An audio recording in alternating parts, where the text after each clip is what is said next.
আসসালামু আলাইকুম প্রিয় ফুটবল ফ্যান্স। ফুটবল দেশের আরও একটি ভিডিওতে আপনাকে স্বাগতম।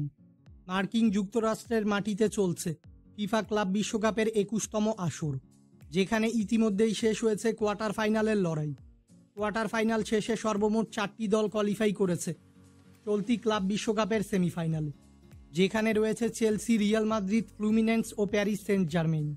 2025 ক্লাব বিশ্বকাপের প্রথম সেমিফাইনাল ম্যাচে ব্রাজিলিয়ান ক্লাব ফ্লুমিনেন্সের বিপক্ষে মাঠে নামবে চেলসি, এবং ফিফা ক্লাব বিশ্বকাপের দ্বিতীয় সেমিফাইনাল ম্যাচে স্প্যানিশ জায়ান্ট রিয়াল মাদ্রিদের বিপক্ষে মাঠে নামবে ফরাসি জায়ান্ট পিএসজি।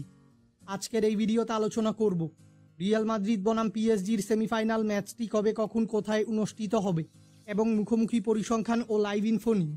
মূল ভিডিওটি শুরু করার আগে আমাদের চ্যানেলে প্রথমবার এসে থাকলে চ্যানেলটি সাবস্ক্রাইব করে আমাদের সাথেই থাকবেন। 2025 ফিফা ক্লাব বিশ্বকাপের কোয়ার্টার ফাইনাল ম্যাচে বায়ার্ন মিউনিখকে 2-0 গোলের ব্যবধানে পরাজিত করে সেমিফাইনালে উঠেছে প্যারিস সেন্ট জার্মেইন। অপরদিকে আরেক কোয়ার্টার ফাইনাল ম্যাচে বরুসিয়া ডর্টমুন্ডকে 3-2 গোলের ব্যবধানে পরাজিত করে সেমিফাইনাল নিশ্চিত করেছে রিয়াল মাদ্রিদ।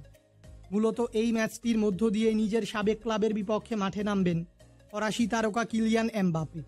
রিয়াল মাদ্রিদ ও পিএসজি এখন পর্যন্ত সকল ধরনের প্রতিযোগিতা মিলিয়ে মুখোমুখি হয়েছে সর্বমোট 11 বার, যেখানে রিয়াল মাদ্রিদ জয় পেয়েছে মোট 6টি ম্যাচে, বিপরীতে পিএসজি জয় পেয়েছে মোট 3টি ম্যাচে এবং বাকি 2টি ম্যাচ ড্র হয়েছে।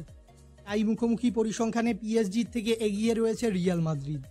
পিএসজি বনাম রিয়াল মাদ্রিদের মধ্যকার এই সেমিফাইনাল ম্যাচটি খেলা হবে যুক্তরাষ্ট্রের মেটলাইফ স্টেডিয়ামে, এবং এই ম্যাচটি অনুষ্ঠিত হবে বাংলাদেশ সময় অনুযায়ী আগামী 10 জুলাই রাত 1টায়, অর্থাৎ 9 জুলাই বুধবার দিবাগত রাত 12টার 1 ঘন্টা পর ম্যাচ।